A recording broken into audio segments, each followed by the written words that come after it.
And then I'd like to introduce Rick Geffken, who has written numerous articles on various aspects of New Jersey history for local newspapers, magazines, historical societies, and newsletters.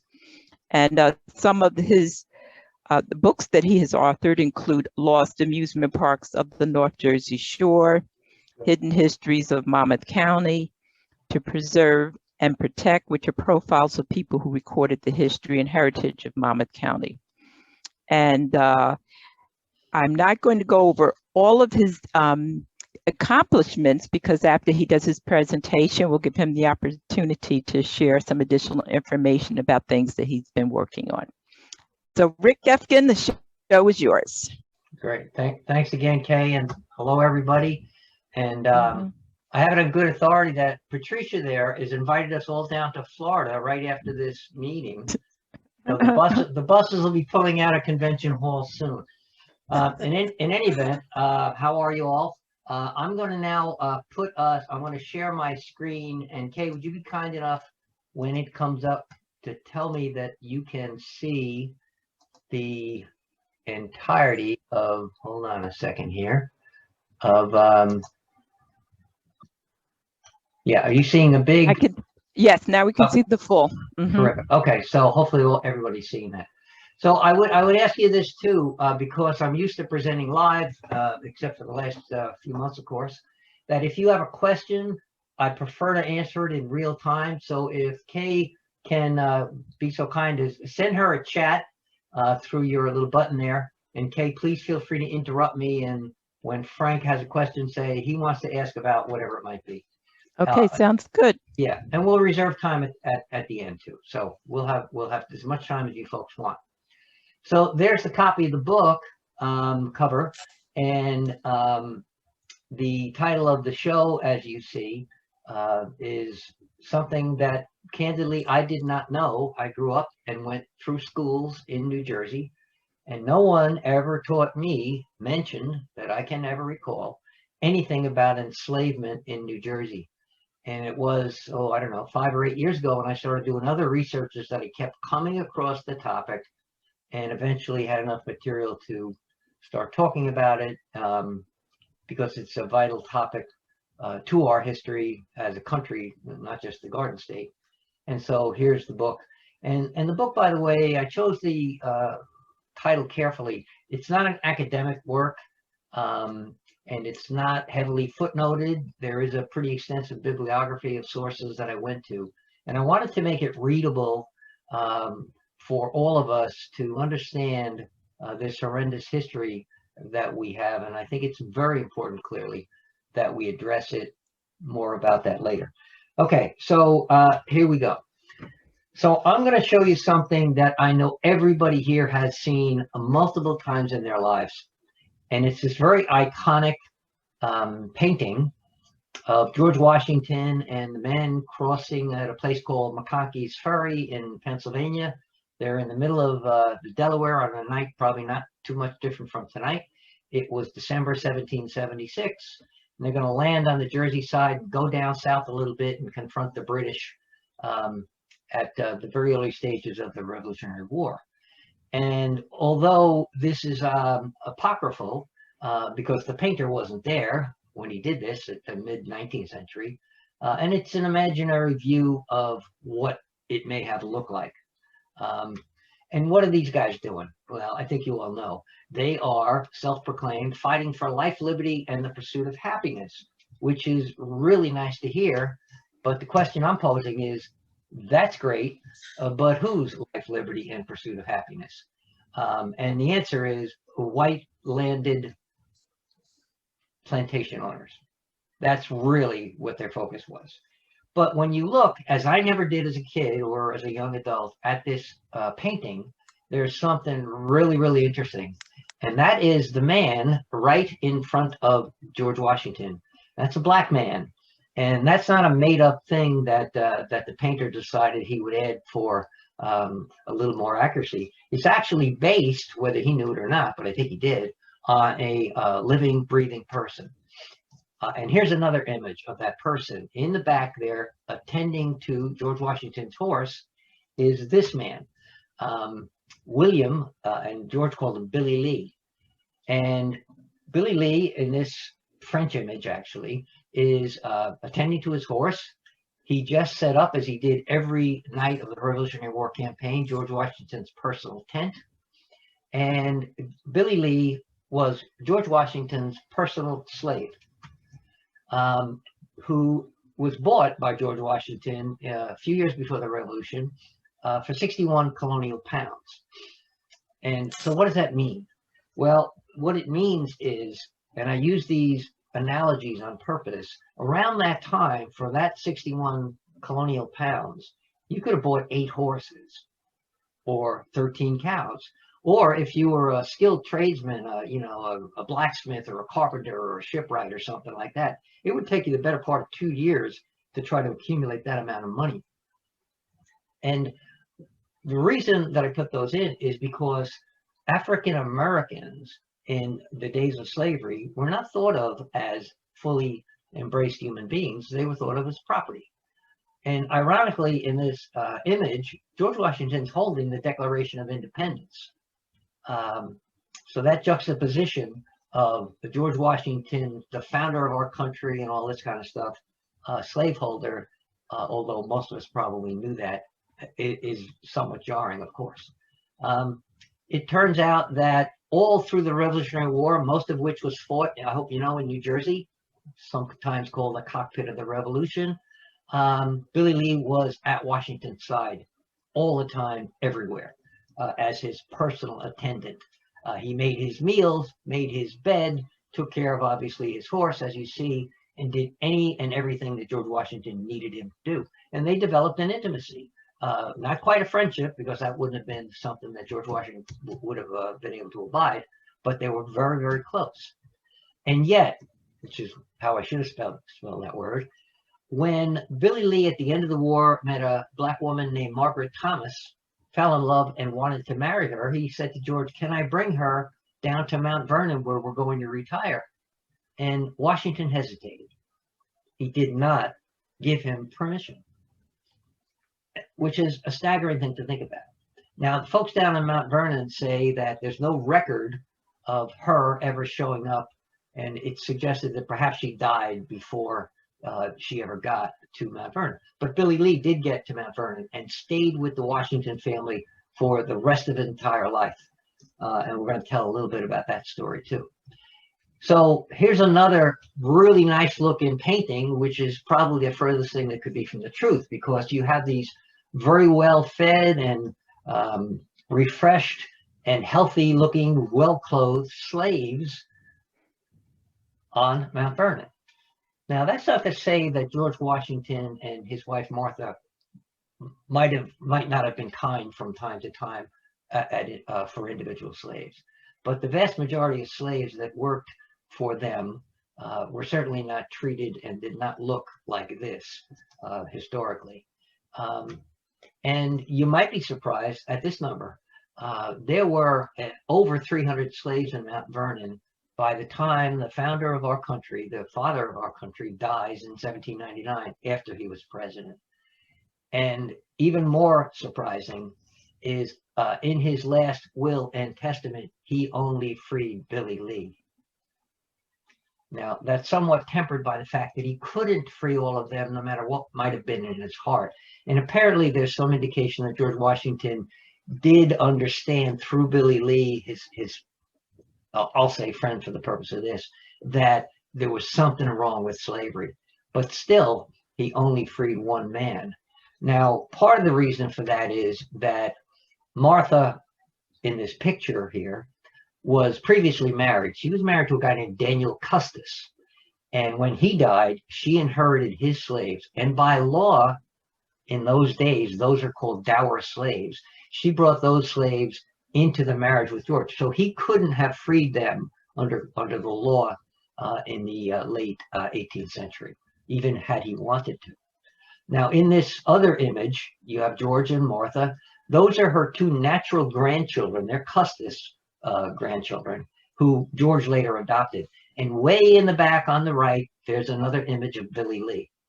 So you can see from these pictures, these drawings and paintings, that he was very, very close to that family. and stayed with them his entire life.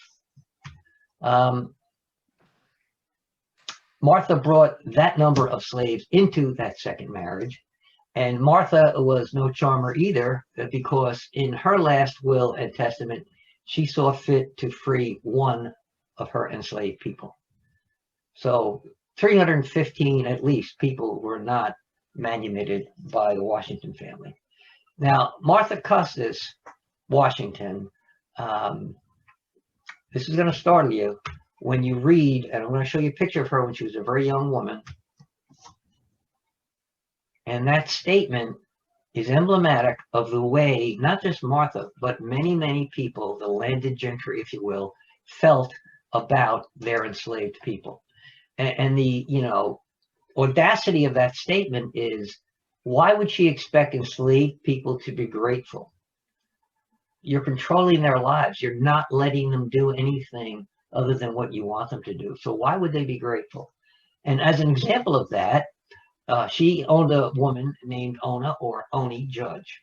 And Ona Judge was a seamstress who worked for many years for Martha Washington. And one day, the story goes, Oni overhears Martha talking about she's going to sell her.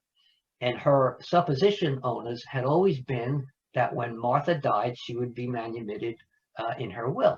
And so she runs away. Why wouldn't she? She's 23, runs away in 1796. George is still alive, and then begins a campaign. George and Martha Washington hire people to go find this woman, and they search high and low to try to bring her back into enslavement. They take out this ad in a Philadelphia newspaper offering, $10 to bring this, as much as they can describe her, back. And eventually they locate Oni.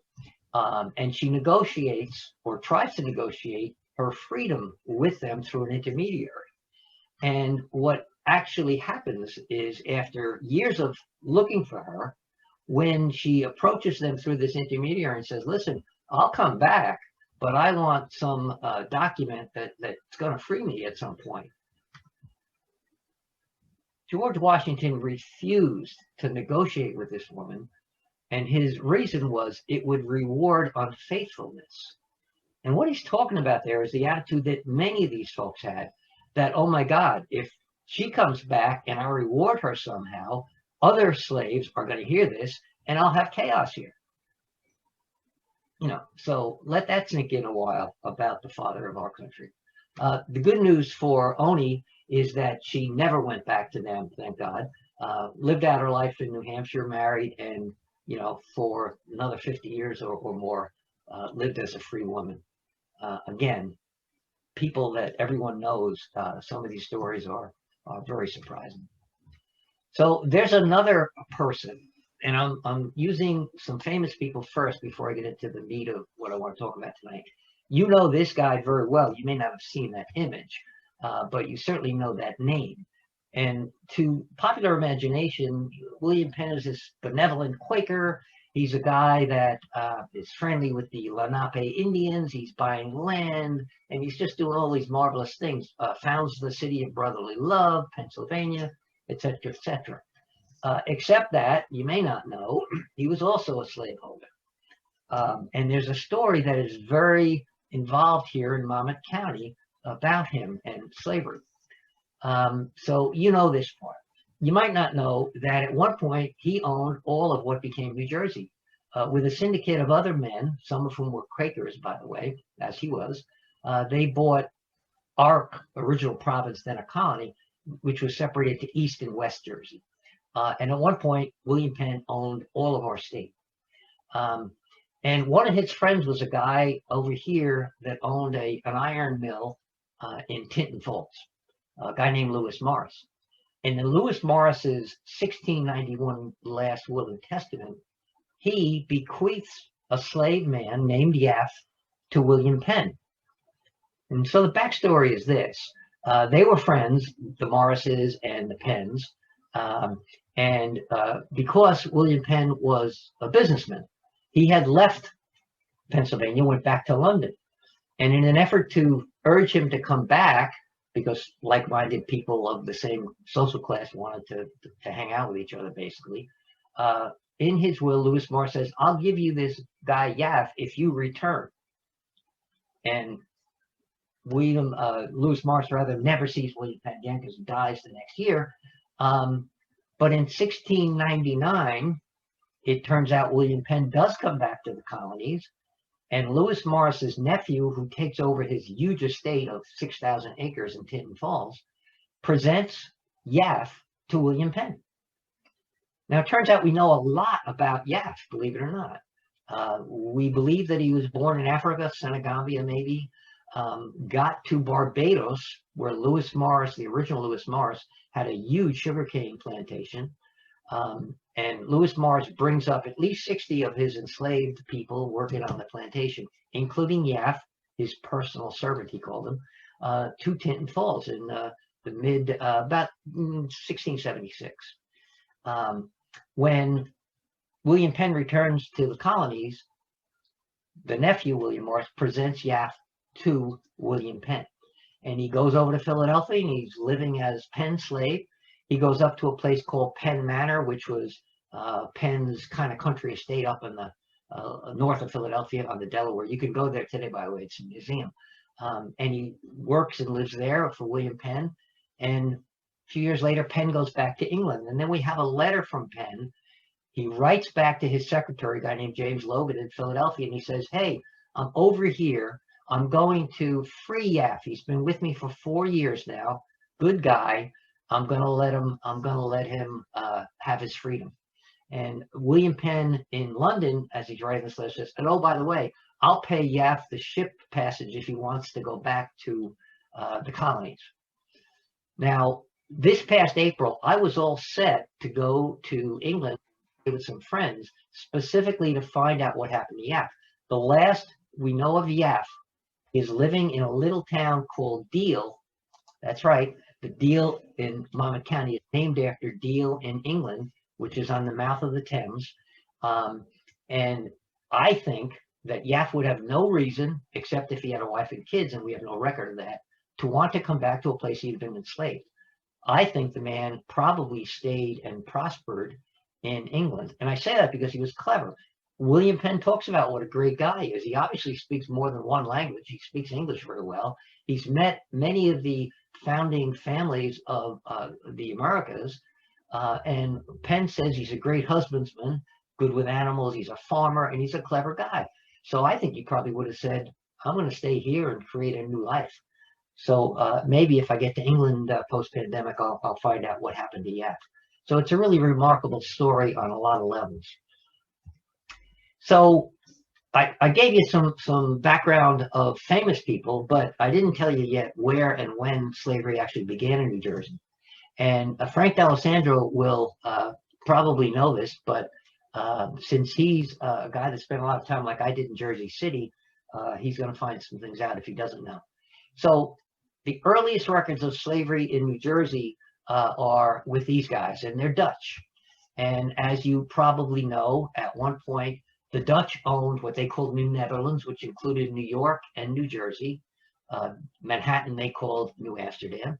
And in order to populate across what they then called the North River, you and I call it the Hudson River, they incented these men they called patroons, or think of the word patron. They would give them 16-mile-long swaths of land if they would, go over into what is New Jersey now and populate it and grow and colonize that part of property.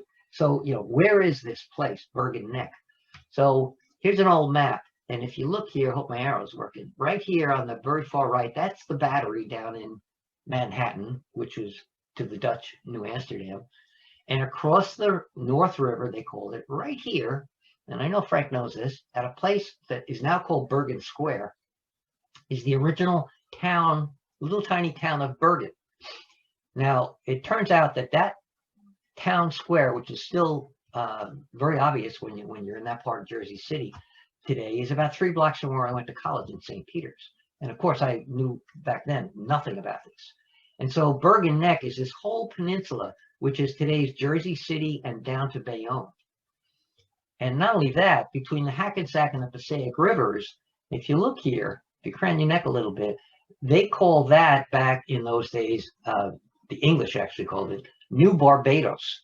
And that was because business people from Barbados came up and settled that part of what was then Bergen County, now Hudson County. So that's where slavery gets its tentacles into our state. And the reason is, not only do the Dutch want to encourage colonization, they have the Dutch West India Company sell slaves to people to do the farm work and anything else over there.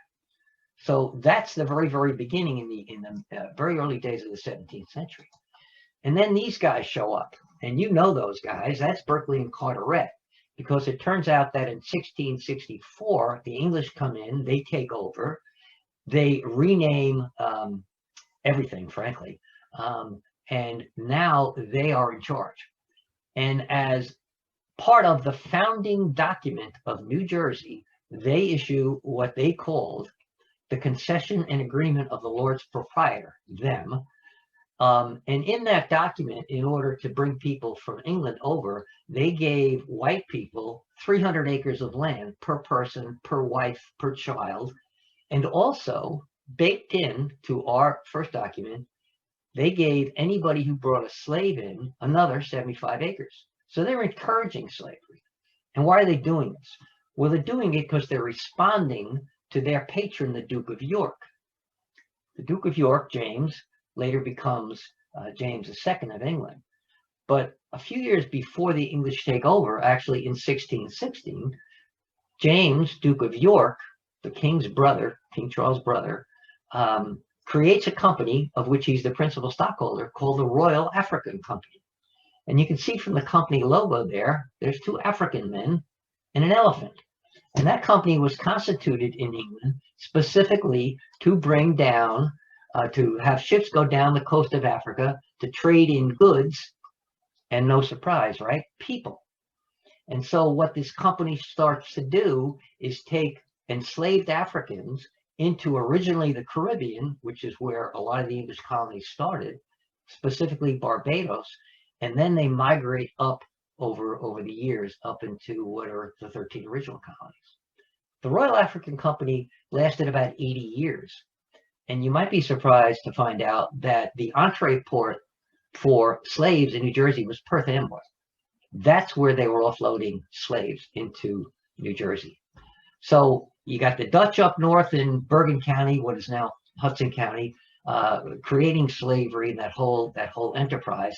And then you had the English kind of doubling down on it. And also the English, again, in Barbados, a lot of these people are Quakers, because in the early days of the Society of Friends, they were business people and ordinary people, and abolition wasn't anything they were particularly interested in. And you can see from this image, this guy's holding tobacco, slaves in the background, maybe that's his wife, who knows. And that was the economy originally in Barbados. Then it switched over to sugarcane, and millionaires were being minted, virtually every month through sugarcane, which is all the rage now. And Lewis Morris, as you already know, brought up slaves from his sugar plantations, as did his brother, up into the New World to seek even more fortune. And they were Quakers. But again, they didn't care, because slaves were an economic engine to help them create their fortune. And by the way, Lewis Morris is at Tinton Falls for a very good reason, because at one time, that was the second largest waterfall in New Jersey, south of the Great Falls in Patterson, sorry. And so he needed that power to push those wheels in the mills to grind up all the grain on his 6,000 acres of property, so he could sell all the goods. Actually, they would load them up on ships in the Navesink River up through an inlet that used to be in Seabright and up to New York.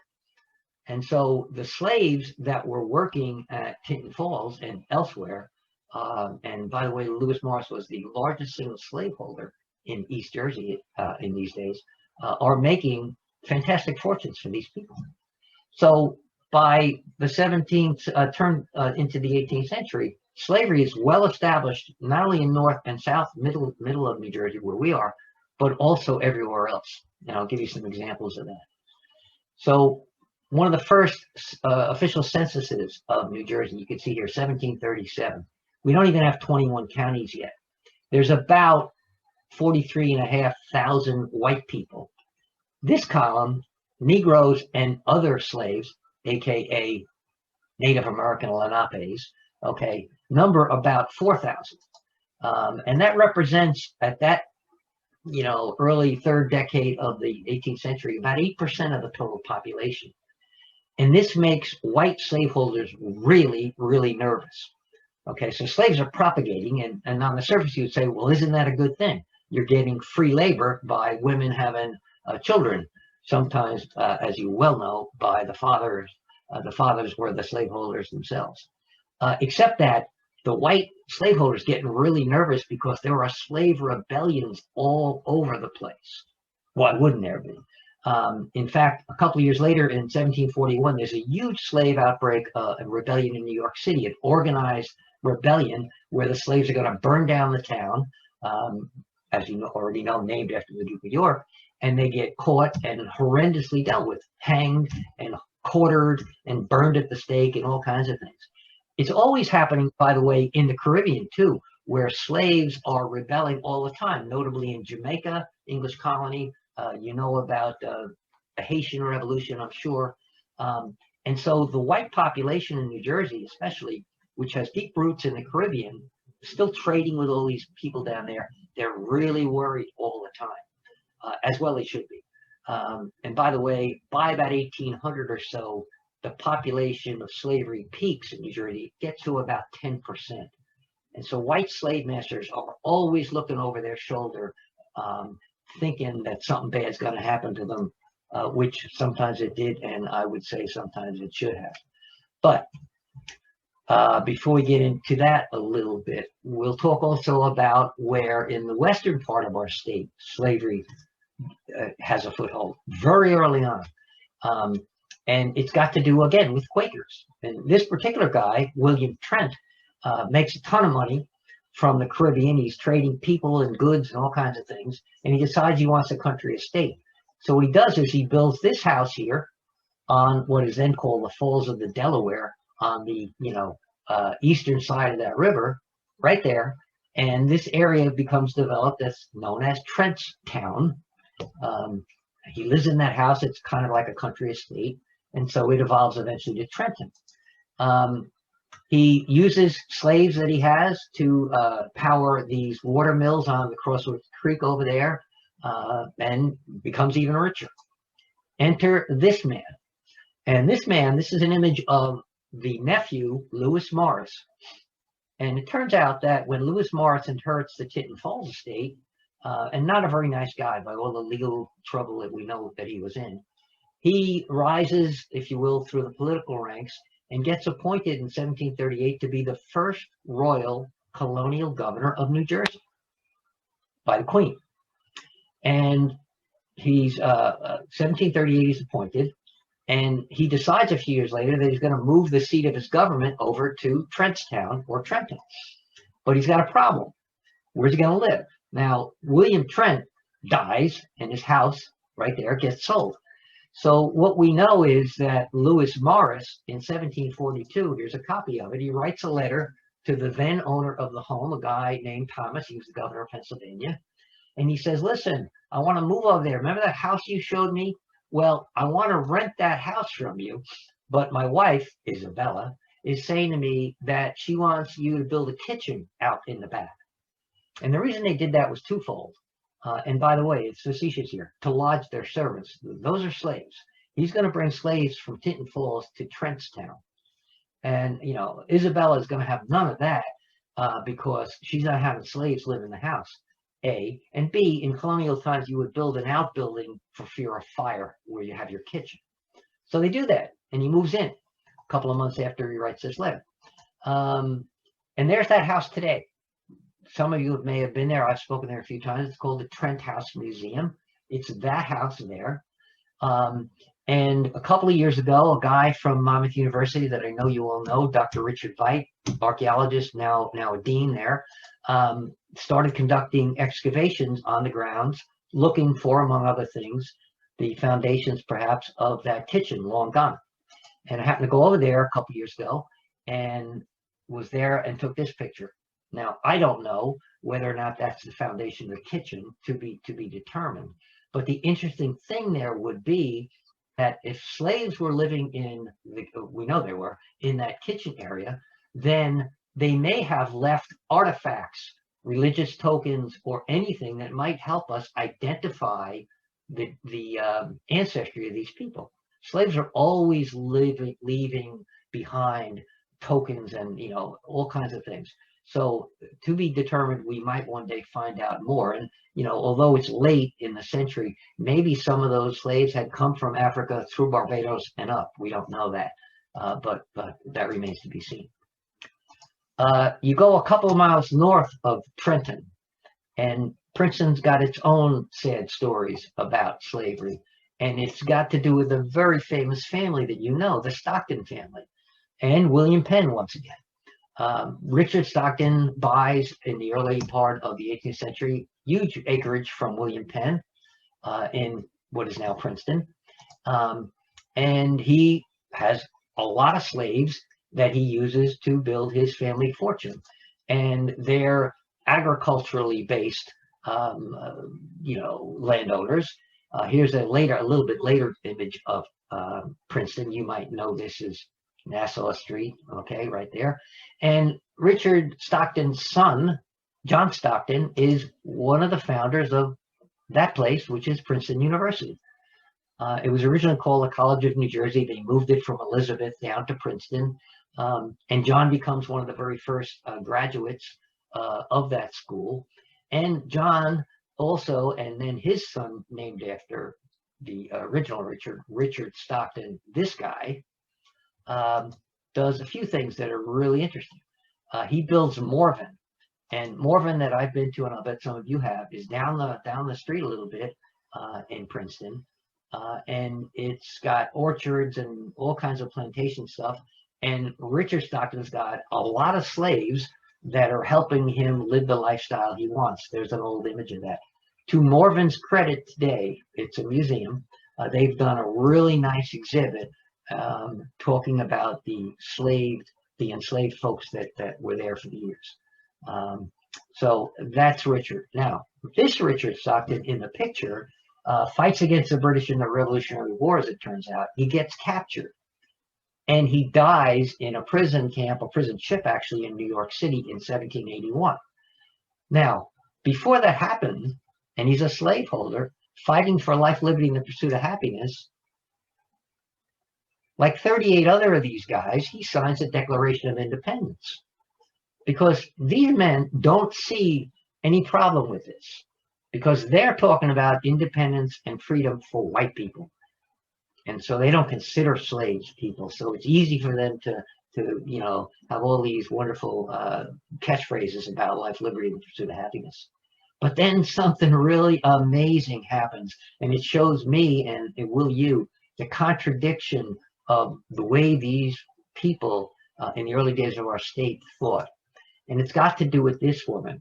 This is Anna Boudinot, who married Richard Stockton. So she's Anna Stockton. She's a poetess, pretty well known.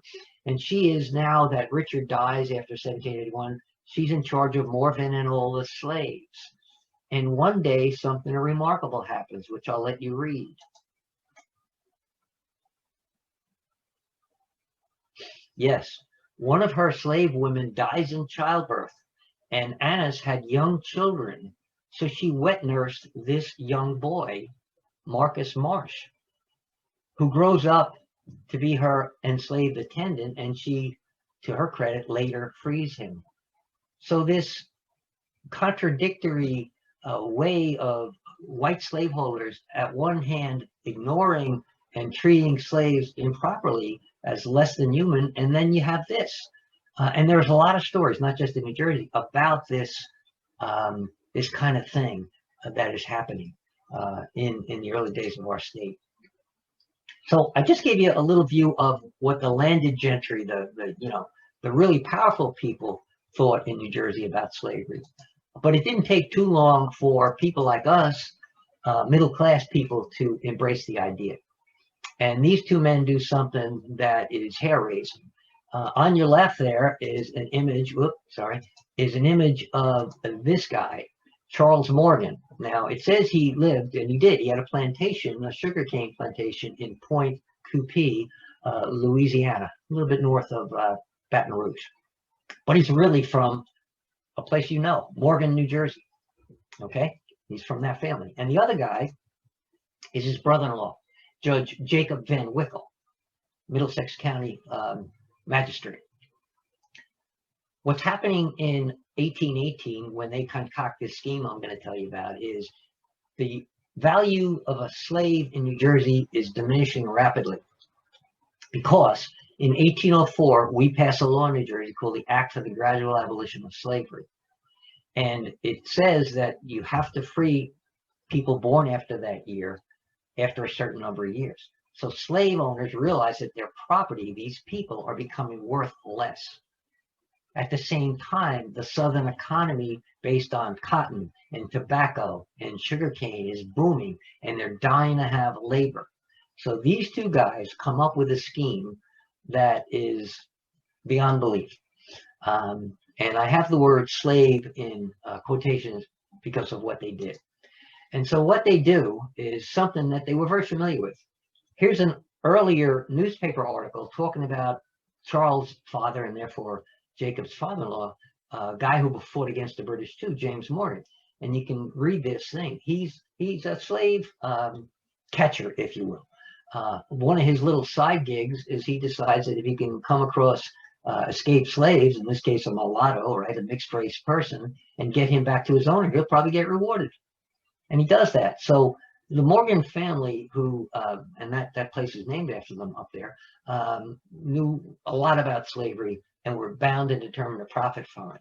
And these two guys do the worst thing possible. What they do is they advertise, and free manumitted black people show up at the judge's house, and he and Charles say, listen, here's a good deal for you. Down south, they're hiring people like crazy. You can make a lot of money. The weather's better. You'll have a new life. How about you go down there? We'll pay your way down, and you can just start all over again. And so over 100 people get hoodwinked. And how do they do that? Well, because Judge Van Wickle knows the law. And what he does is he has them all sign these phony consent forms saying that they agree. Yeah, we'll go down there. That's great. Thank you very much for the opportunity. But that's not what these men are really going to do. What they do is they load them up in Perth Amboy in 2 ships, over 100 people, 2 different times. By the way, there were, as in the picture, women who had children, either they were widowed or never married, who knows, who signed on to this thing. And what happens is they get them down to New Orleans and they sell them. There's no jobs. They're going to sell them. They're going to make money. And also, by the way, Charles keeps some of them for his plantation, which he immodestly calls Morganza, down there near Baton Rouge. Now, you can find out a lot about this, as I did, if you look up online something called the Lost Souls Project. And there's a whole lot of good people in Middlesex County that have put together a commemorative, virtually a museum, about these folks.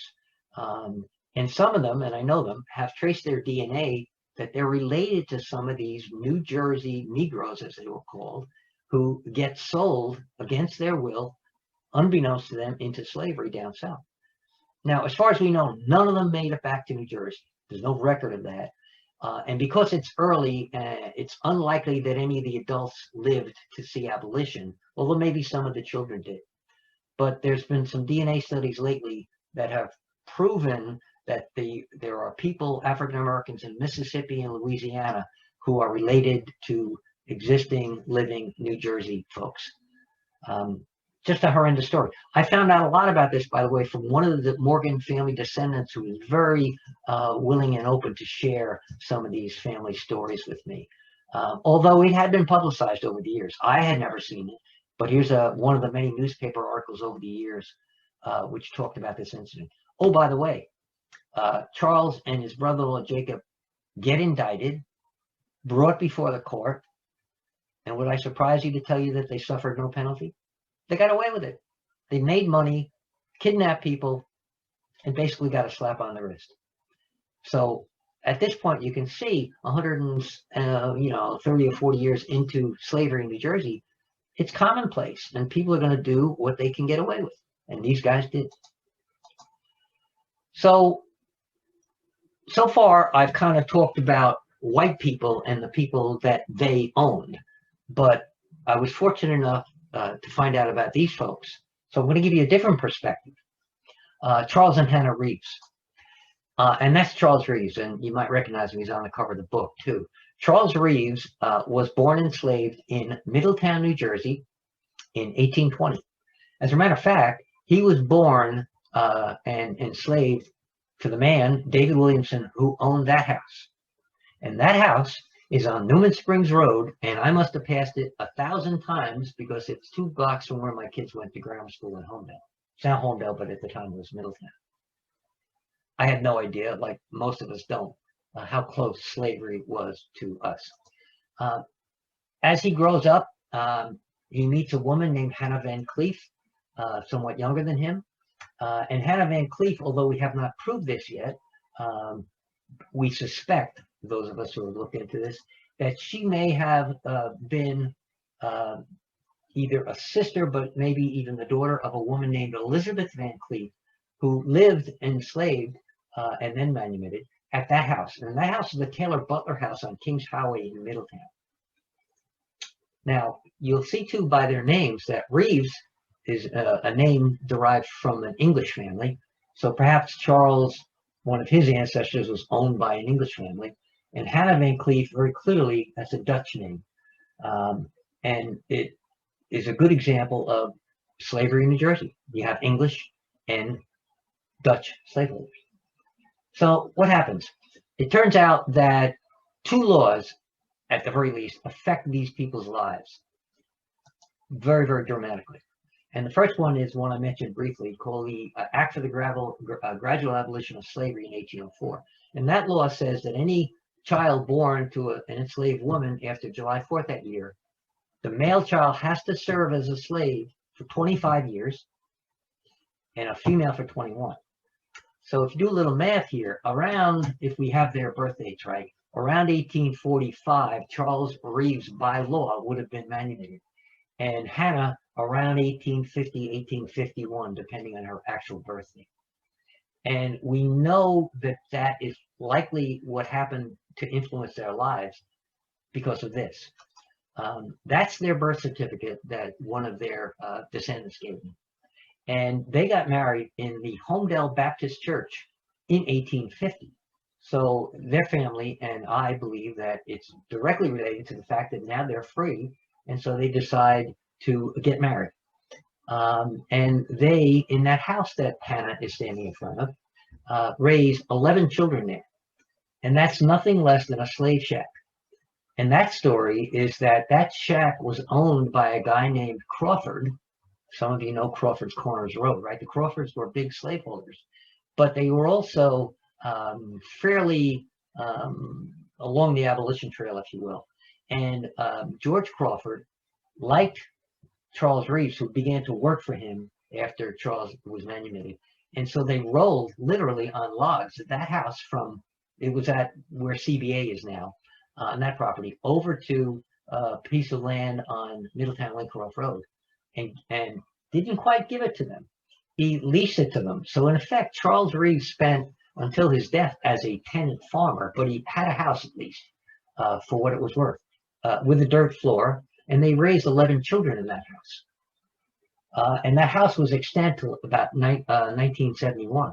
And I must have passed that house a million times without recognizing, even if I would have even known what it was, that it had anything to do with slavery in Middletown, where Frank and I taught, and we know a lot about as a township. But the other law that influenced Hannah and Charles Reeves' lives is this law. And this is a federal law. that in 1850, the Fugitive Slave Law is another example of the horrendous treatment of African Americans. And the backstory here is that the Southern legislators in our Congress are getting really upset because slaves are running away all the time. And they're coming up north through New Jersey, trying to get to New York and then Canada. And so they push through this law. And this law has severe penalties for anybody who shelters or helps escaped African Americans. It says basically in the law that if you find, shelter, hold anybody who's an escaped slave, you have to, under penalty of jail and monetary fine, return that person to his or her rightful owner. And if you don't, you're in big trouble. And so you remember the movie 12 Years a Slave and then Harriet last year. These Southerners, slave plantation owners, hire these horrendous human beings, these slave catchers, to come up north and to take black people back to the South. And they don't really care. They're not moral. They don't care who you are. If you're black and they can kidnap you and bring you back, they're going to get money. And that's what they care about. And so this terrifies, obviously, people who've escaped, but it also terrifies free African Americans up here. And there's all kinds of imagery like this of, escaped slaves or free blacks up here running away from slave catchers. So to get back to Hannah and Charles, what happens is remarkable. And this happens in Lincroft. So right next to St. Leo the Great Church, which a lot of you know, is a little bit north of there, is a 3-acre plot of land, which is an African-American cemetery. And I'm on a committee with a number of people, like Gilda Rogers and some other folks you know, who are trying to, rehabilitate this and find out what we can and get recognition. And why this is important to the story was that in 1850, a couple of months after that fugitive slave laws passed, James Crawford, George's son, sells to 14 free black men this piece of property. And they in turn sell it to a number of other people into these roughly 100 by 40-foot plots. And Charles Reeves buys that plot. And I think he buys it on purpose because he knows that if somebody accosts him, a slave catcher, and tries to kidnap him, at least he'll have a property deed that says, wait a minute, slaves can't own property. So look, I'm a property owner. I'm a free man, as do a lot of other people.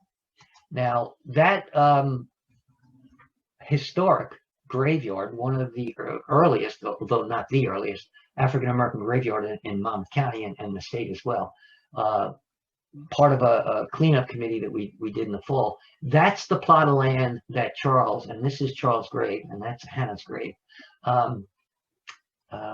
purchased. And they have at least 14 that we know of stones of their, some of them are children, some of their in-laws, etc. They have more stones on that piece of property than any other of these plots today. So it's a testimony to the kind of people they were. Charles Reeves spent his life working for white men as a farmhand, a well-respected man. He and Hannah used to walk to Red Bank to the original, what is now Shiloh Baptist, but the original founding church there. They were well known in and around town. There's some Lincroft histories that you'll see them mentioned and well respected. By the way, these stones are newer. We know that their son, one of their sons, erected better looking stones. They may not even have had any actually than these more temporary at the time stones there. So remarkable. Now, how do I know any of this stuff? It's certainly not been written in the history books, although it's in my book now. I know it because I was fortunate to know this woman. And May Edwards was their great-granddaughter. And I met her at the end of her life. She passed away a year ago, July. And I spent hours with her. The most gracious person. She had spent a 40-year career as a surgical nurse at Riverview Hospital. Her husband owned a business in Middletown. Well-known people. She told me all the family stories. The 4 generations that grew up in that shack that you saw, including her. She was born there and knew all her family history. She knew it so well and not only shared it with me, a virtual stranger. I dedicated this book to her, by the way. But she had at one point been the president of the New Jersey chapter of the Afro-American Genealogical and Historical Society.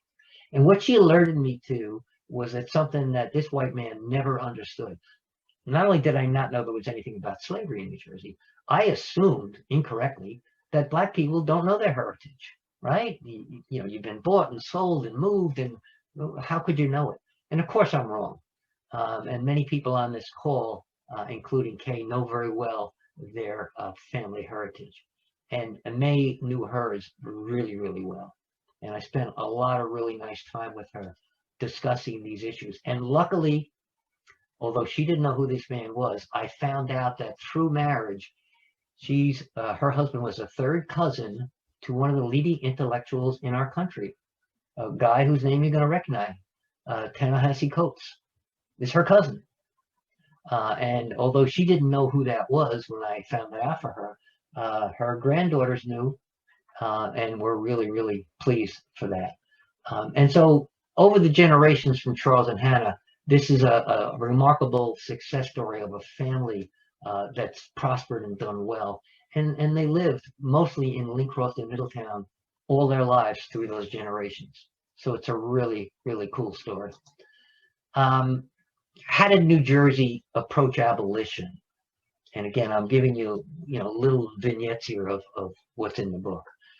So here's how we approached as a state abolition.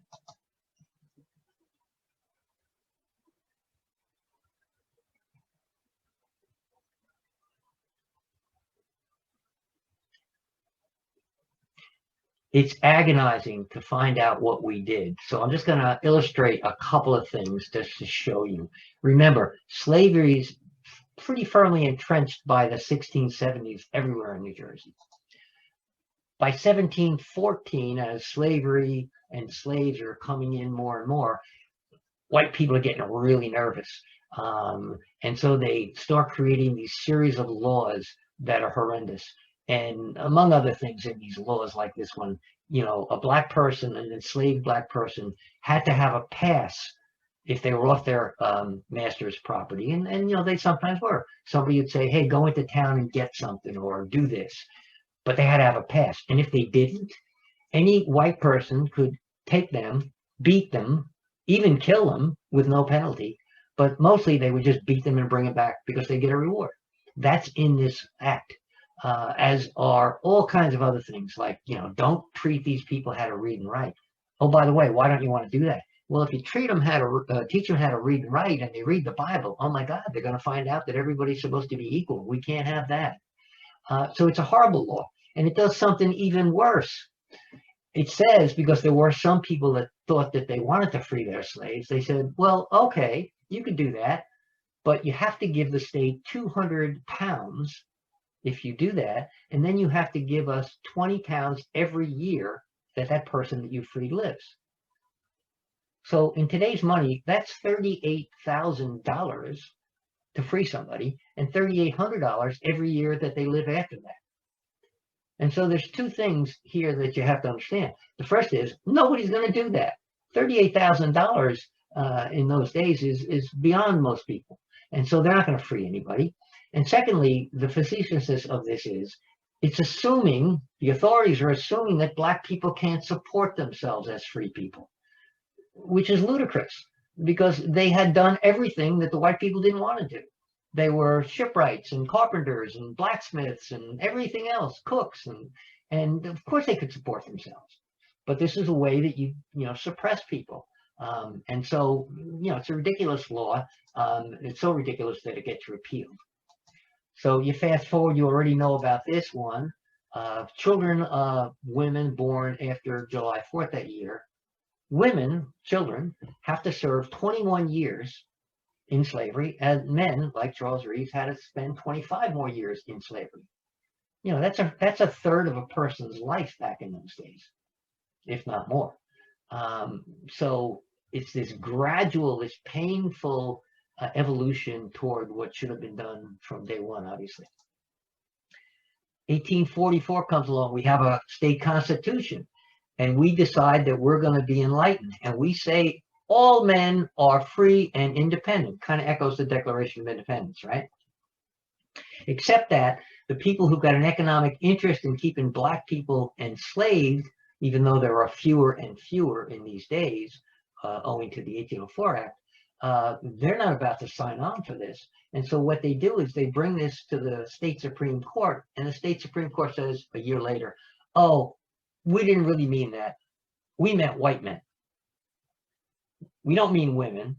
We don't mean Native Americans, and we certainly don't mean black people are free or independent. We just mean white men. Sorry.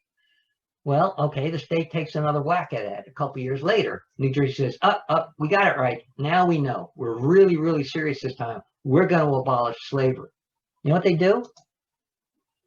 If you're a slave that year, they just change your name. Now you're called an apprentice. So it obviously doesn't matter to an enslaved person what you call him or her if you don't have your freedom. So there's this gradual, painful, begrudging recognition that we're doing something wrong, but we can't get our way out of it. And as a matter of fact, by that 1850 census and that certainly the 1860 national census, there's fewer than 24 slaves, about 18 on the list in 1860 of enslaved people in New Jersey. So it doesn't sound like a lot, right? But it's not true, because there's a lot of apprentices that are hidden in the census rolls that are not just listed on the slave columns. So we kept slaves as long as we could, by and large.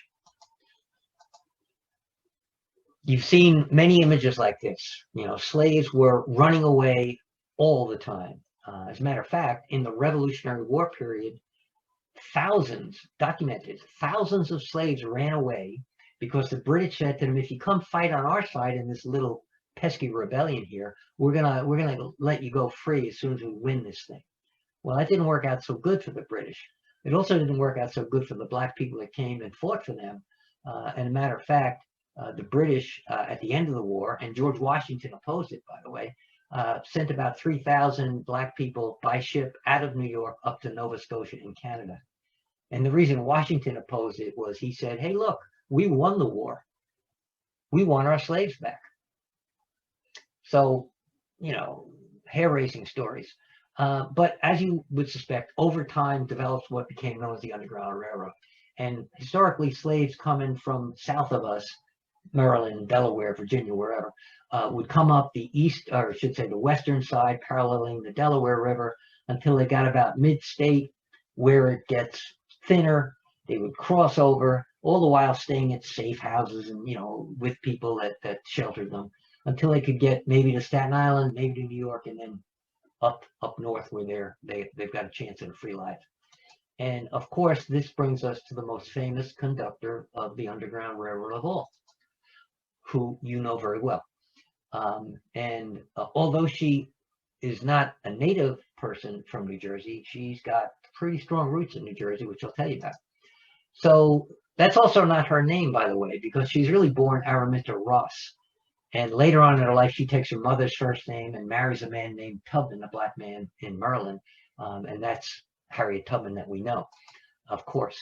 Incredible story of an incredible woman, born enslaved that year, and finally escapes right before she's 30 years old and winds up in Philadelphia, which is kind of a hotbed of the Underground Railroad in those days.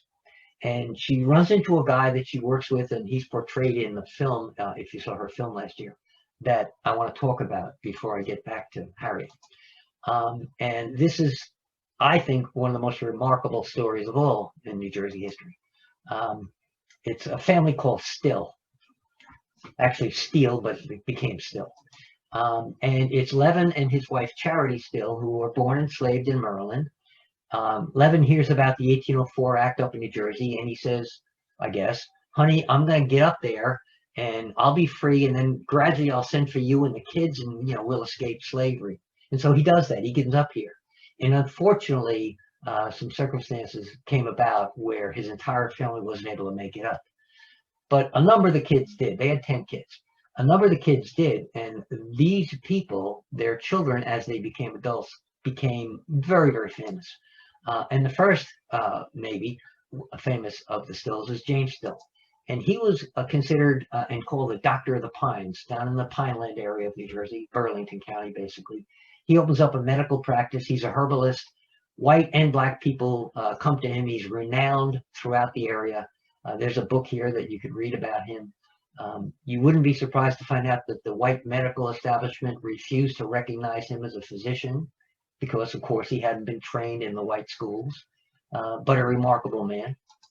He has a brother, William Still. That's the man that Harriet Tubman meets in Philadelphia at the Underground Railroad headquarters. He's portrayed in the film, by the way. He writes his own book because he's considered one of the founding fathers of the Underground Railroad. There it is, the William Still story. You can read it, and it's amazing what these people did. But in that book, there's a little paragraph here where he talks about a couple of his younger brothers. And that story is that Charity, while she was still down south, goes to church one day and leaves her little boys, two of her little boys, in the care of someone. Unfortunately, they get kidnapped and sold by white guys into slavery down south. And she never sees them again. One of those little boys grows up to be this guy, who is Peter Still. And here's the remarkable part of his story. Peter Still spends 40 years enslaved in the South. And eventually he is owned by a more understanding slaveholder who allows him to go out and make a little money on the side. And he does. And he buys his freedom finally. And he comes up by train to the north. And he winds up in Philadelphia. And somebody says, you ought to go down to the Underground Railroad place. And he goes there and he sits down. He's being interviewed by this man. And the man's listening to him. And the man happens to be William Still. And he says to Peter, I think you're my brother. And Peter Still is very suspicious of anybody, obviously. And he says, nah, can't be. No way. And they start swapping stories. And he says, well, looks like you are my brother. And not only that, how'd you like to meet Mom? And 45 years after these boys were kidnapped, William takes his brother Peter Still to Burlington, New Jersey to meet their mother, who is still alive. That's Charity Still. So they have this joyous reunion, obviously, because she never suspected that she'd ever see any of her children that were kidnapped again, and she was lucky. And then Peter Still does something even more amazing. He spends 4 years up north, traveling around, giving lectures to raise money. He gets $4,000, and he goes back undercover to buy his wife's freedom, a woman named Lavinia from a company, or I should say a neighboring plantation. And he does. He buys her and their children their freedom, and he brings them back north, and they settle into New Jersey near his mother. And this is a family of remarkable resilience, at the very least, and fame, that speaks to me of what people can do despite the most horrible circumstances of their lives. And I recommend that you look up some of these books, please, and it's just heartwarming stuff to read this. So we're coming toward the end here. You know what have always been called Negro spirituals. If you saw Henry Louis Gates the other night talk about the Black church, in fact, there's a woman in one of the churches who sings this particular hymn. And a lot of times these hymns had coded messages in them. You know, it wouldn't take a genius to understand that somebody singing to somebody else, I ain't got long to stay here, might be planning an escape. And, you know, the foolish and stupid slaveholders think that their slaves are happy singing all the time. And, you know, maybe not. Maybe they're giving messages to each other. And, of course, Harriet Tubman exemplifies that kind of message. Diminutive woman, maybe 5 foot tall at best. We know that she went back south at great personal peril, of course, at least 20 times to free people. Originally, she went back to get her husband, but he had remarried. He thought she was dead. She does free her parents, brings them up, and then goes back, sometimes armed, to bring slaves up to the north and through the Underground Railroad. She becomes a spy and infiltrates Confederate army camps during the Civil War, because they wouldn't suspect anybody that looked like her, to bring back information. And she's armed sometimes, and you know, you see that depicted maybe in the movie. And all along this pathway, she was, if not purposely and personally leading people, she was sending in the direction of these communities where they could find shelter. A lot of these communities, by the way, have homes and museums dedicated to the Underground Railroad. And again, post-pandemic, maybe we'll be able to visit them again. Civil War is over. Obviously, the 13th Amendment frees all the slaves, but Harriet Tubman doesn't stop. She gets very involved in the nascent women's right to vote movement and spends years advocating that cause. She gets married again and retires to Auburn, New York, but as an old woman, she doesn't stop there. She gets up there, she opens up what we would call an old age home, right, for former slaves who can't support themselves, and gives them a place to live. Eventually, into the 20th century, she dies. By the way, in there too, she had to petition our government to get a pension for all the stuff she had done during the Civil War, which they denied at first, but eventually she does get a pension. And if we're lucky, and I think we will be in the next few years, I think something good's going to happen that should have happened 5 years ago, and I don't have to tell you why it didn't. But I hope this is going to happen. At the very least, this iconic, wonderful woman deserves a lot of recognition. And as far as I'm concerned, you can kick any old white guy off any kind of dollar bill you want and put her there, and a lot of other people. And so I've got good hope that that's going to happen, I hope soon. Ending up here, how did we finally get out of this predicament as a state? You may not know this. We were the only northern state that never voted our electoral college votes for Abraham Lincoln. Not the first time he ran, and not the second time he ran for re-election. And the second time largely was due to a New Jersey guy, General McClellan, by name, who was running for president. He got New Jersey's votes. Lincoln did not. But when Lincoln got inaugurated, it really precipitates the Civil War. South Carolina secedes because Lincoln, they knew, had abolitionist tendencies. And the Civil War happens, okay? No need to go into that. You can find out plenty about that. But during that period of time, when he issues the Emancipation Proclamation, I hope you know, he only is able, despite his intention, to free the enslaved people in the South, in the states of rebellion. And the reason for that is that because under our federal and state laws, he doesn't have the right as president to do anything with anybody's private property. And enslaved people were property. So he could not, as an example, say to anybody in New Jersey, I'm going to free your slave. Couldn't do it. He was prohibited by law. As a matter of fact, Lincoln at one point entertained the idea of the Back to Africa movement, which is another facetious thing that people came up with. Because by the mid-19th century, there's very few Africans enslaved. They're the descendants of Africa. They're Americans. Although when you get into the history of Liberia someday, you can find out some of that story too. In any event, you know what happens. Lincoln gets assassinated in April of '65. The war gets finished, and 27, which is 75% of the right number of states, ratified the 13th Amendment abolishing slavery. Hooray! Not so fast. We didn't do it. New Jersey, the vested interest, the economic interest, the people that knew that slavery had done so much for slavery, just dug their heels in, and we didn't want to go along with it as a state until it was a fait accompli. And finally we said, oh, okay, we'll do it. 27 states in December of '65 already said they were going to do it. It was going to become the 13th Amendment, freeing everybody. But there it is. Not only that, a couple years later, the 14th Amendment giving people the right to vote, we ratified it, and then we tried to claw back our ratification. Just the incredible stuff that we did as a state.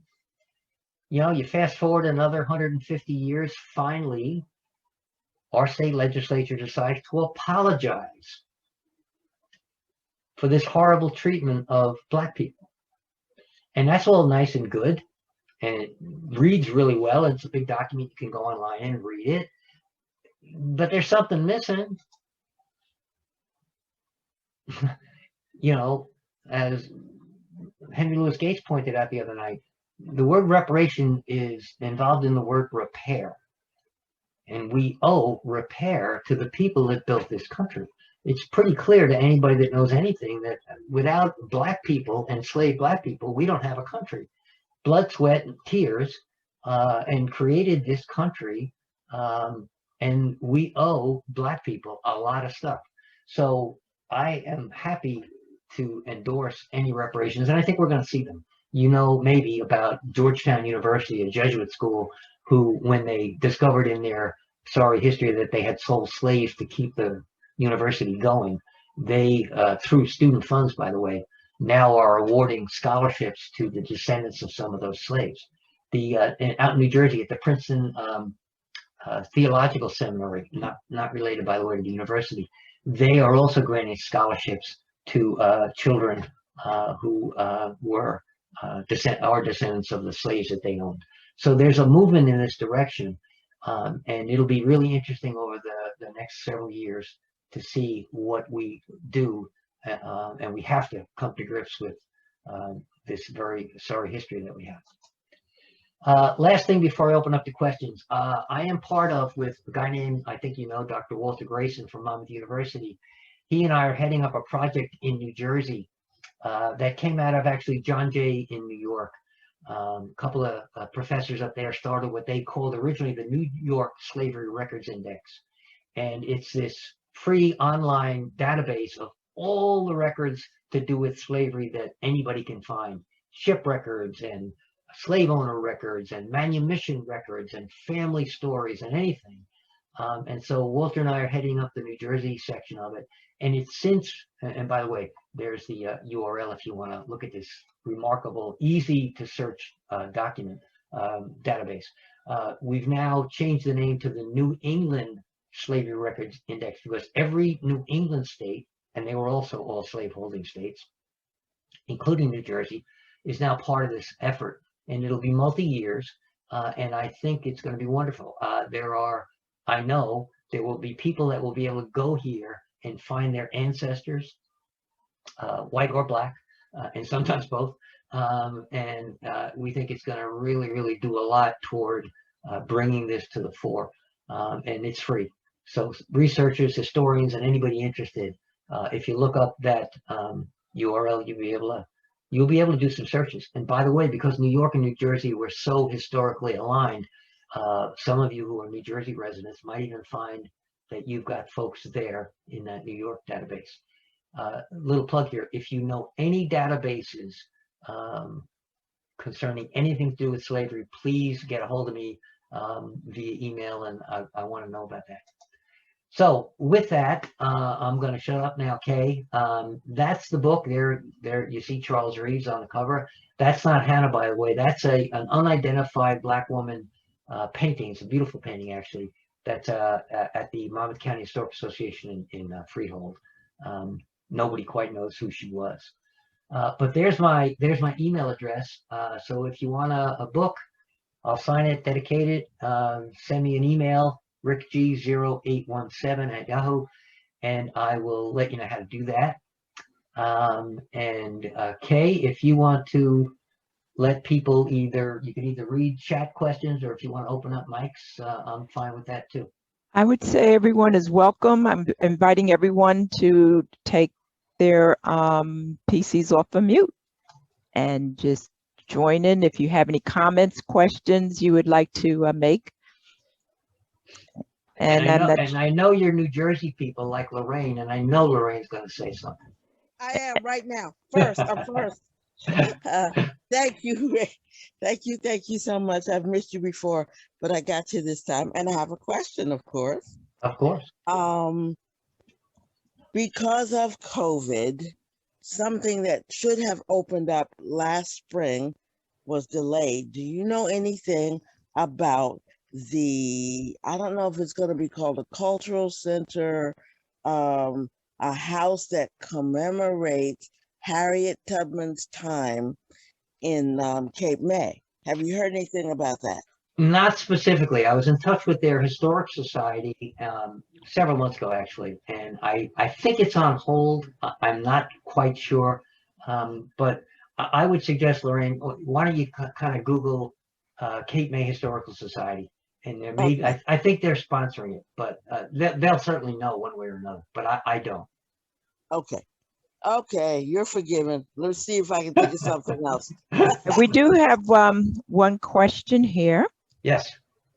And then a couple of people actually missed the beginning of it, so they were wondering if recording of this Zoom session would be available, or will there be other opportunities where you'll be presenting this? Well, both. I am recording this, and I will send that to UK for your archives, and you can figure out how to direct people through the museum to be able to view that. Thank you very much. Okay, what we will do then is we'll have this posted on the Asbury Park Historical Society website, and then we'll send out.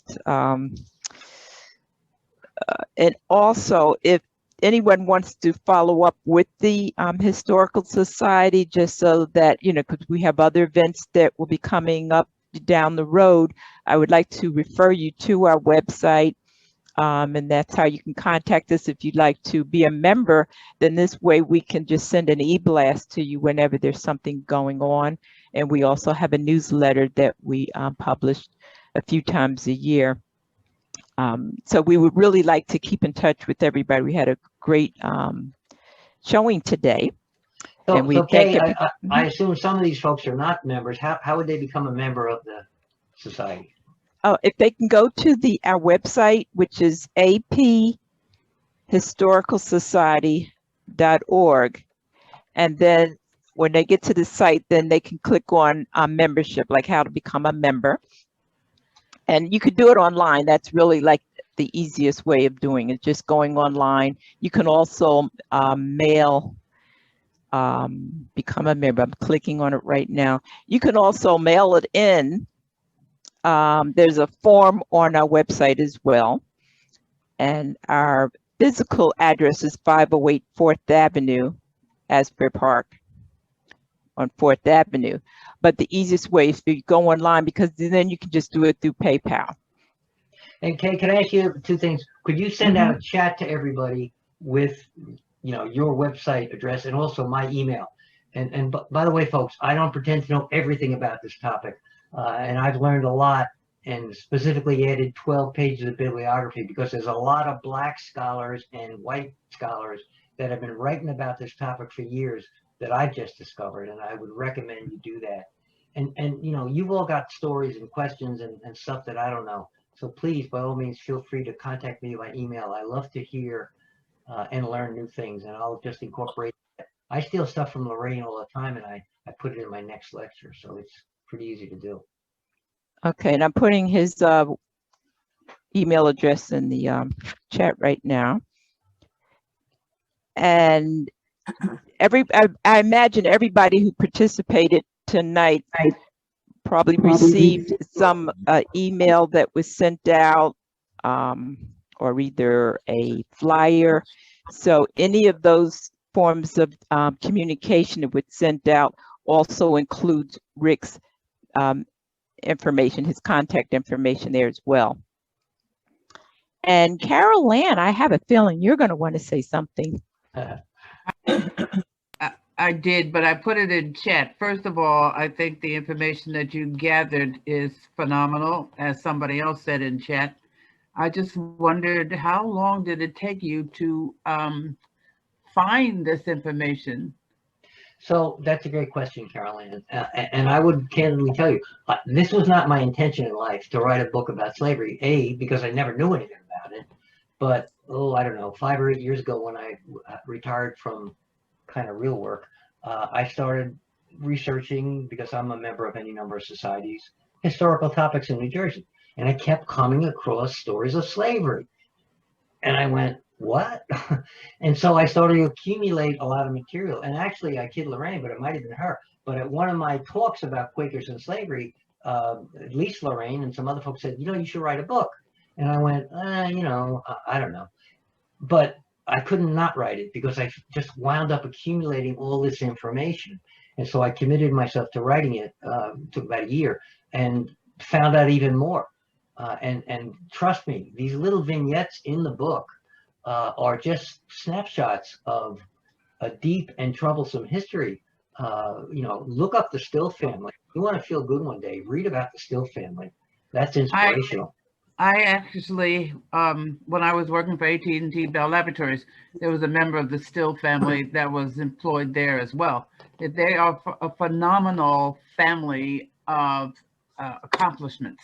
Still, yeah, I gave a talk the other Yeah. day via Zoom to the Salem group down there, and you know, one of the women on that was a descendant. By the way, Homedale, that I referred to briefly, if you worked at Bell Labs in Homedale near where I live, the Holmes Hendrickson house in Homedale, owned by the Miami County Historic Association, that's a slave house.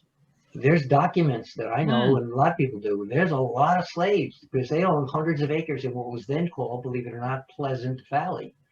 They were Dutch and that whole part of Homedale, Middletown was literally built by slaves. You know, probably where I lived and had no clue at the time. So long answer to a question, but you know, I could not do this because there's just so much material that I want to get out there. And thank you for the opportunity for me to preach here a little bit. I don't think that we can deal with our societal issue today, exemplified by, of course, Black Lives Matter, unless we recognize why this stuff is out there. Now, it's not enough to know it. You can read the book and go, wow, that's nice to know. But we got to do something about it.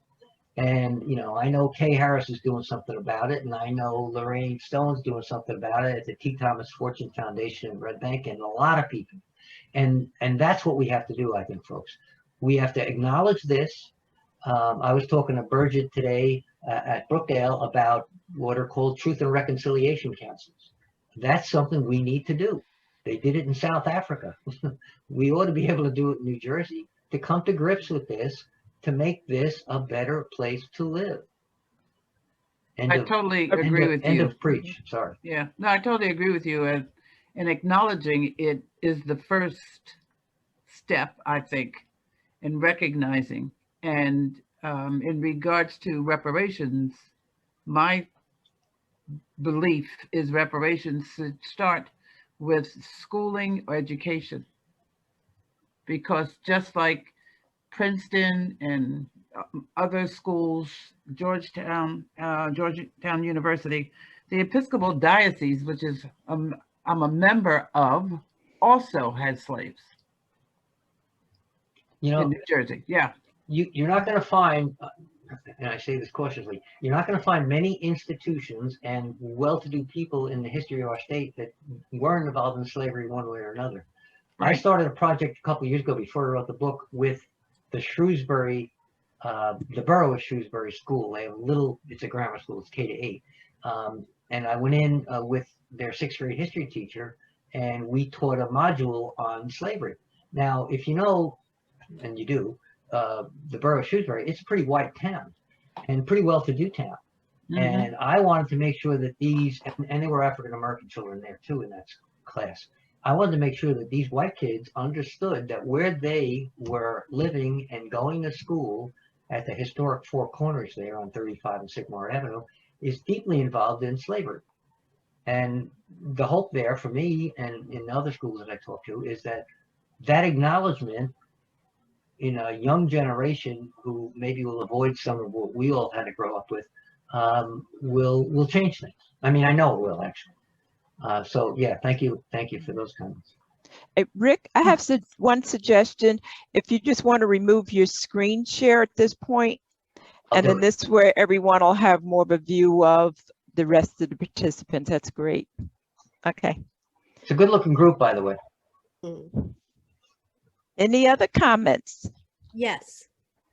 I saw a documentary this month where in Virginia, places that were called servants' quarters were actually slave quarters, and they're changing the names. They're uncovering those and giving them their proper names. So I'm wondering if that's the case in New Jersey too. Places well, yeah, great question, Susan. You know, depends on the community. You know, I use this word purposely. This stuff was whitewashed out of our history. So I don't personally, and I say it in the book, I don't think the Good Sisters of St. Francis, where I went to grammar school, were hiding this from me. I think actually they didn't know about it. But I do know that certain other institutions did hide it.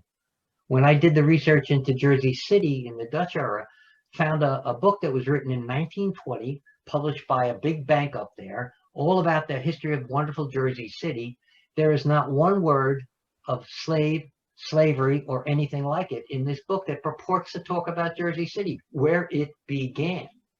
Wow. So that's a whitewash. And, look, we have national myths in this country. Everybody on this call, at one point in their lives, presumably believed that, George Washington cut down the cherry tree and all that stuff. And that's the stuff that was taught to me and most of us probably. And nobody wants to talk about the embarrassing stuff, but we have to. Mm-hmm. Because it's, by the way, a lot of you might know Dr. Stephanie Harris, who heads up the Amistad Commission. And she very forcefully always says, I'm not teaching African American history. This is American history. And she's right. And that's what this is. And we just have to face it. So, I think you're right, Susan. I think more and more, what this is to me, at least partially, people are afraid. They're afraid to admit things. They're afraid to acknowledge, look, the story of the Jefferson family, right? And Sally Hemings. Well, after all the research was done to find out that Thomas Jefferson lived with Sally Hemings as his wife. By the way, she was his first deceased wife's half sister. They lived as husband and wife when they were in Paris, but she was a slave when they came back to Monticello.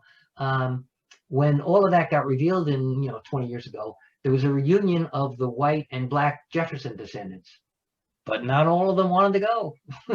This is really something that people get nervous about. And that's changing, and I think it will change, and it has to change. And so little things, recognition of, Mingo Jack in the memorial in Eatontown about the man, hold on to your hats if you don't know about Mingo Jack, the lynching of a black man in New Jersey. This stuff has to be addressed and publicized. And then I think, people's, embarrassment, fear, whatever, all of the above will go away over time. And I don't think I'll live to see it, but I have good hope for children and succeeding generations. Yeah, I just want to mention that CNN is running a special. It started this past Sunday, and it's about Abraham Lincoln. Together, let me see, was it Together We Stand? No, it's not Together We Stand. Anyway, Divided We Stand. Divided We, Divided thank we you, stand, Carolyn. yeah. Divided We Stand, because I remember it was the opposite of what we're used to hearing the phrase. And it comes on, it's every Sunday at 10 o'clock on CNN. And I think it's an excellent documentary because it does talk about, like there are gray areas. And just like you said with George Washington, we always think about chopping down the cherry tree or Honest Abe. There's these cliches, but by following this documentary, you get the deep dive of what he really had to deal with and the compromises he may have had to make along the way. And he was not an abolitionist. He was not an abolitionist. It's called, Divided We Stand in black and white. But it was political what he did. So yeah. But he's still accomplished. But it doesn't mean that. But I'm still not in favor of tearing down like every statue, because there are any small blemishes. Because we still had to recognize what he had to deal with during his time. And I agree with you, Kay. It may be better to put some recognition on places like in Princeton halls that were named after slaveholders and things to alert people to how people really were and thought. And maybe that's better than just canceling them. I don't know. Right. And I also want to share, many of you are already aware that in addition to the Historical Society, we also have the Asbury Park Museum, which we established 2 years ago. And we had a temporary pop-up in the boardwalk in the winter, and we have still been working very hard behind the scenes towards establishing a permanent museum. And we have been in conversation and have a commitment with one of our local developers. And we were anticipating actually being able to open up a brick and mortar museum this year. at least in the fall. Right now, everything has really been pushed back and delayed because of COVID, but I just want to assure everyone that we're still working towards this. And the mission of this museum is to actually showcase the diversity of Asbury Park. You know, when people think about Asbury Park, they think about the boardwalk and the amusements, and also about Bruce Springsteen. But we want to bring awareness to the complete Asbury Park, which includes the west side. And as some of you may know, the Springwood Avenue, the west section, was not originally part of Asbury Park. It was a separate community called West Park and was annexed to Asbury Park in 1906. Can So, I make a comment, Kay? sure, Jennifer. Hi. So I don't know if all of you have access to the chat feature, but I was blessed to go to the American History Museum in Philly last month. There's an exhibit there titled "When Women Lost the Right to Vote," and I'm sharing this with you and specifically with our speaker. Thank you for your talk, because I was blown away by the fact that the state of New Jersey in our first constitution specifically allowed property owning women the right to vote. It did not distinguish between black, white, brown, yellow, anything. Property owning women had the right to vote. So this meant that you were single, because once you became married, you lost your property to your husband. So interestingly, the dollar amount of property back then was $50, and that was the amount of a slave. However, the exhibit went on to say that the voting of women, black and white and native, was so persuasive that by 1807, some politicians were screaming election fraud. And then they rewrote the Constitution to specifically prohibit women voters, and they allowed white male tenants the right to vote. So for 30 years, and what the juxtaposition to me is remarkable in context of your talk, Rick, during the slavery of our state, there were 30 years where black women and native women and white women could and did vote. The Constitution is on display in this museum. It's written in hand, and you can even see like scratching out where they, revert they to he and she and back and forth.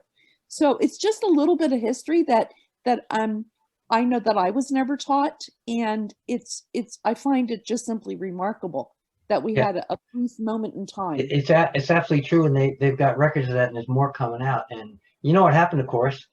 White guys got scared. Right. And that's my point. The point that I wrote in the chat earlier was what I find unique, what I find common is that there is absolutely nothing new. The reason why we rewrote our Constitution in 1807 was because the male politicians who were being affected by the women vote screamed, wait for it, voter fraud, election fraud. So they took away the right to vote. So we have to be even more conscious of our history because it relates and informs our present day. Well, you're onto something there. And look, anybody that paid any attention to what happened in this country in the last 6 months and what's about to happen in a lot of states with a legislature controlled by another party is forget gerrymandering. They are making it more and more difficult for minority communities to vote. That's been going on since this country began, and it's going on today, and it will happen unless we all do something about it. Now, we are lucky in New Jersey where we don't have a whole lot of that. We have bits and pieces. But you read about this stuff, and you're right. You go, wait a minute, didn't I read about this in 17 so and so? It's the same stuff, and it's based on the fear that others, however you want to define them, are going to have the right to vote, and oh boy, that's going to be threatening to me. And you know what? Tough darts. it's supposed to be a representative democracy, right? So we gotta be attentive. Okay. Anybody else?